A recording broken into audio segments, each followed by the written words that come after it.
안녕하세요. 미래기술 신산업카페 뉴스 읽어주는 바리스타 이원규입니다. 오늘은 주간브리핑 249에 게재된 가속되는 건설 DX, 건설 ICT 2021년이라는 내용으로 니케이 컨스트럭션 6월 28일자 28에서 47페이지에 게재된 특집 기사를 요약 번역하여 소개합니다. 국토교통성과 건설회사 등이 총력을 기울여 건설의 디지털 트랜스포메이션을 추진하고 있습니다. 코로나19 대책으로 원격 임장을 급속히 확대하고 인공지능을 활용한 수도 간의 열화 예측이나 드론의 시계외 비행 등의 새로운 도전도 잇따르고 있습니다. 파트 1은 영상이나 음성을 사용하여 먼 곳에서 공사 검사와 진척 상황을 확인하는 원격 임장으로 오바야시 구미는 수발주자 쌍방이 시험장에 가지 않고 품질을 시험하는 원격 임장에 나섰으며 발주자뿐만 아니라 수주자 입장에서도 업무 방식을 개혁하는 대응이 시작되었습니다. 시즈오카현 오야마마치에서 진행되는 신도메이 고속도로 6교 공사의 PC 상부 구조를 시공하는 오바야시 구미는 2021년 2월 콘크리트 품질 시험에서 새로운 원격 임장을 시작했습니다. 자사와 발주자인 넥스코의 양측 담당자가 각각 시험장에서 떨어진 곳에서 상황을 확인하는 원격 임장인데 그 이름은 원격 대리 입회로 하여 압축 강도 시험이나 팽창률 시험에 도입했습니다. 통상은 시공에 관해 충분한 지식을 갖춘 기술사나 콘크리트 주임기사 등 시공 현장의 유자격자가 발주자와 함께 시험장에 나가야 되는데 오바야시 구미는 이 공사에서 시공 현장과 관련 없는 지역협력회사의 유자격자를 시험장에 파견했습니다. 장부의 데이터를 공유하는 태블릿이나 웨어러블 카메라 등 원격 임장에 사용하는 기기류를 빌려주고 사용 방법을 설명하여 시험 상황을 영상회의로 공유하며 넥스코의 담당자와 오바야시 구미의 유자격자 쌍방이 각각 떨어진 장소에서 확인하는 시스템을 만들었습니다. 시험이 많을 때는 주 1 내지 2회 정도 있는 콘크리트 시험에서 70에서 80%의 원격 대리 입회를 도입했는데 이동 시간을 절약할 수 있어 인원수가 한정적인 유자격자의 생산성이 높아졌다고 합니다. 파트 2는 진화하는 기기와 앱으로 원격 임장이 확산되면서 진일보한 촬영기기나 앱을 능숙하게 다루는 공사 현장이 많아졌습니다. 손떨림 보정 기능이나 360도 이미지가 각 현장의 과제를 해결하여 원격 기술은 실증 단계를 넘어 실제로 시공 현장에서 활용하는 단계로 이행되고 있습니다. 지면을 굴착할 때 지하수가 샘솟거나 안반층을 발견했을 때는 원격지에 있는 발주자에게 영상을 보여주면서 즉석에서 대응책을 상담할 수 있다고 도호쿠 지방의 깊은 산속에서 전력시설 조성공사를 담당하는 시미즈건설 도호쿠 지점 토목부의 와다 주임은 말합니다. 와다 주임은 헬멧에 소형 카메라를 달고 현장을 걷는데 기복이 많은 현장을 걸으며 전방이나 발밑을 보기 때문에 카메라는 흔들리기 쉬워서 영상을 보는 측에서는 영상 멀미의 위험이 발생하지만 발주자인 도호쿠 전력 네트워크는 카메라를 손에 들고 신중하게 찍고 있다고 생각했다고 말합니다. 그 비밀은 카메라의 이미지 처리 기능에 있는데 작티가 개발한 상하 좌우 전후를 축으로 한 전 방향 흔들림을 억제하는 익스터빌라이저 기능으로 물리적으로 손떨림을 막는 기구가 없기 때문에 가벼운 것이 특징입니다. 시미즈건설은 또한 응용 범위를 확대하여 레일을 따라서 이 카메라를 주행시켜 토사를 옮기는 컨베이어 벨트를 원격 점검하는 레일캠을 개발하였는데 카메라가 고저차이나 커브가 있는 레일을 시속 약 40km로 주행해도 영상이 흔들리지 않기 때문에 컨베이어 전체를 단시간에 감시할 수 있습니다. 시미즈건설은 국내 현장에서 실증을 끝내고 이번에는 건설기계 렌털 기업인 가나모토가 대당 100만 엔부터 렌털 비즈니스를 시작했습니다. 카메라로 현장 모습을 기록할 때 종종 발생하는 촬영 누락을 방지하는 기술도 등장했는데 도쿄건설은 360도 카메라로 촬영한 이미지를 클라우드에서 공유하는 리코의 서비스 시아 360.biz를 이용하여 도쿄 메트로 긴자선 시부야역에서 홈 이전 공사 등에 도입했습니다. 마우스 조작이나 태블릿의 드래그로 360도 이미지 시점을 움직여서 고개를 움직이듯이 상하 좌우를 바라볼 수 있으며 동시에 이미지를 보고 있는 방향이 평면도상에 표시되어 지금 어디를 보고 있는지를 파악하기 쉽습니다.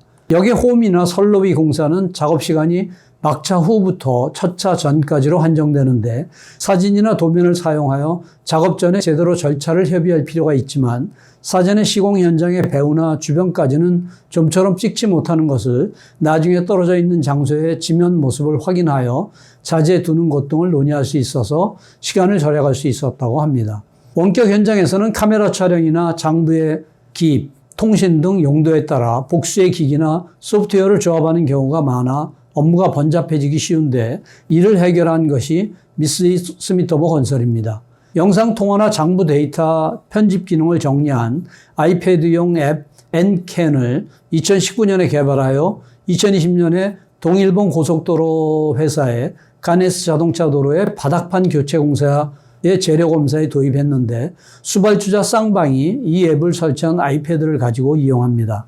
아이패드의 화면을 2분할해서 한쪽에는 쌍방의 카메라 영상을 표시하고 다른 한쪽에는 전표를 확대 축소 표시하는데 전표에는 수발주자 쌍방이 문자 등을 쓸 수 있고 그 내용이 상대방 화면에도 반영되어 화면의 레이아웃 등에 제약이 있는 일반적인 영상회의 툴에 비해 사용하기가 쉬워졌습니다. 파트 3는 많은 인력과 시간을 들여야 하는 번거로운 콘크리트 배근 검사에 최근에는 이미지 해석 기술을 이용하여 자동으로 철근 간격이나 직경을 산출하는 시스템이 속속 등장하고 있는데 국토교통청은 배근 검사 시스템과 원격 임장을 조합한 업무 계획을 전국에서 시행할 계획입니다. 철근에 튜브 모양의 마커를 달고 칠판에 필요사항을 기입하고 검척 로드를 두고 사진을 촬영하여 측정한 수치를 대장에 기입하고 사무실로 돌아와 정리하는데 이러한 배근 검사의 번잡한 작업을 줄이기 위해 많은 회사가 자동화를 추진하고 있습니다.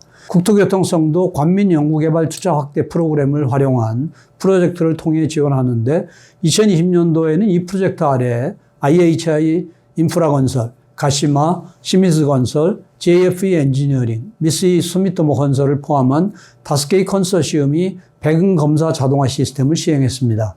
그 가운데 한 발 앞서 있는 곳이 시미즈건설과 샤프로 구성된 컨소시엄입니다.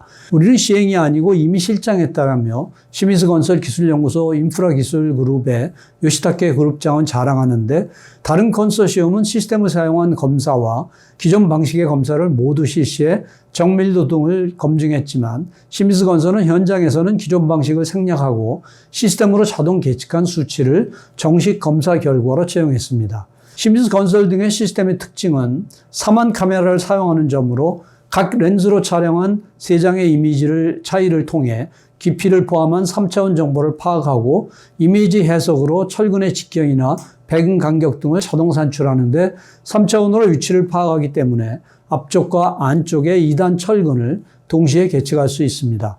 카메라에서 철근까지의 거리는 1m 정도로 촬영 거리 확보가 안 되면 비스듬히 찍어도 괜찮으며 최대 45도까지 기울일 수 있다고 하는데 정밀도는 철근 지름에서 플러스 마이너스 1mm, 배근의 평균 간격에서 플러스 마이너스 5mm로 관리 기준 내에 들어 있습니다. 이 시스템을 사용하면 통상 3명이 작업해야 하는 배근 검사가 1명이면 되는데 도호쿠 중앙자동차도로의 상부 공사에서는 한 블록당 검사 시간을 기존의 20시간에서 5시간으로 줄일 수 있었다고 합니다. 파트 4는 수도관의 여러 예측으로 낡은 수도관일수록 쉽게 파손된다고 단정할 수 없는 것이 효고현 아사고시의 누수 실적을 통해 밝혀진 사실입니다. 미국 스타트업 기업 프랙타는 관의 지름이나 재질, 주변 토양 등의 데이터에서 AI를 이용하여 파손 확률을 산출하고 이를 바탕으로 교체의 우선순위를 정하면 유지관리 비용을 줄일 수 있습니다. 누수 실적 데이터를 건네주지 않았는데 산출된 파손 확률이 실태와 맞았다고 효고현 아사고시 도시정비부의 고다니 과장은 놀라움을 감추지 못합니다.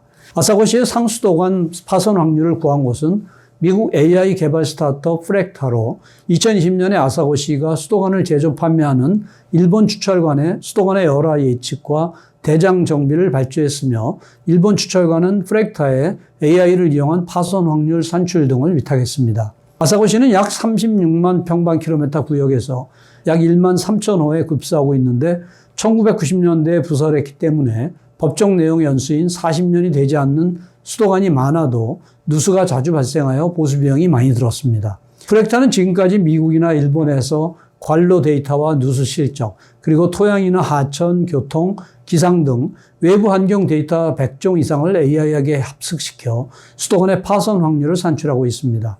국내에서는 가나과현에서 운영하는 수도 사업자의 시설에서 실적을 쌓아왔으며 국내에서 약 100개의 사업자를 고객으로 두고 있습니다. 프렉타는 관로 데이터와 외부 환경 데이터와 함께 기존대로 아사고시의 12년간의 누수 실적을 학습시킨 지역 특화 모델을 제작하고 또한 각 관로에서 1번 범용 모델과 지역 특화 모델로 산출한 파손 확률의 중간치를 취한 하이브리드 모델을 만들었는데 모두 기존에 관리했던 모델보다 높은 예측 정밀도를 얻을 수 있었습니다.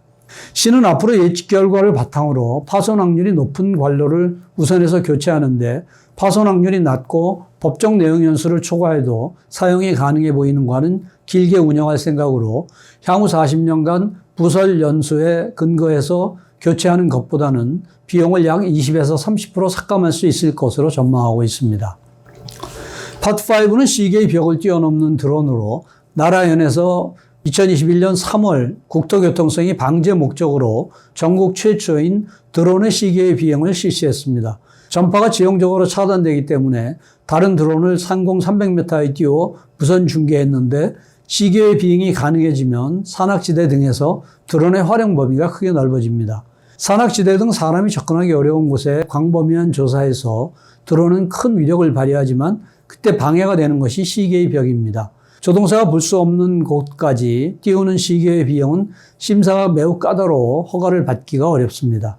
그것들을 뛰어넘어 붕괴 사면 조사에서 시계의 비행을 완수한 곳은 국토교통성의 대규모 토사재해대책기술센터 등으로 지금까지 민간에 의한 물류 목적의 시계외 비행은 있었지만 방제 및 인프라 관리를 위한 비행은 일본에서는 처음이었습니다.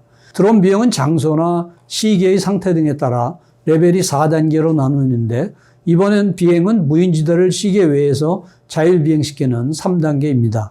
드론으로 조사한 곳은 2011년에 태풍으로 대규모 심층 붕괴가 발생하여 하천 흐름이 막힌 구리다이라 지구로 지속적인 감시가 필요하지만 대상 범위가 넓기 때문에 시계에서만 날리는 드론으로는 제대로 조사할 수가 없었습니다. 시계의 비행에서 문제된 것이 통신 환경인데 현장은 험준한 산악지대로 드론이 이착륙하는 강변은 깊은 골짜기에 해당하여 전파가 산에 가려서 직선 거리로 2km가량 떨어진 곳까지 비행하는 드론에는 도달하지 못하여 촬영용과는 별도로 중계용 드론을 한 대 더 준비를 했습니다. 실증 실험에서는 중계용 드론을 이착륙 지점의 거의 바로 위 약 300m 높이에서 공중 정지시키고 촬영용 드론을 약 6km의 루트를 따라 15분간 자율 비행시켜 경사면을 자동 점검했는데 동영상과 정지 화면을 동시에 촬영할 수 없기 때문에 같은 루트를 2회 비행하여 촬영한 정지 화면은 270장에 달합니다.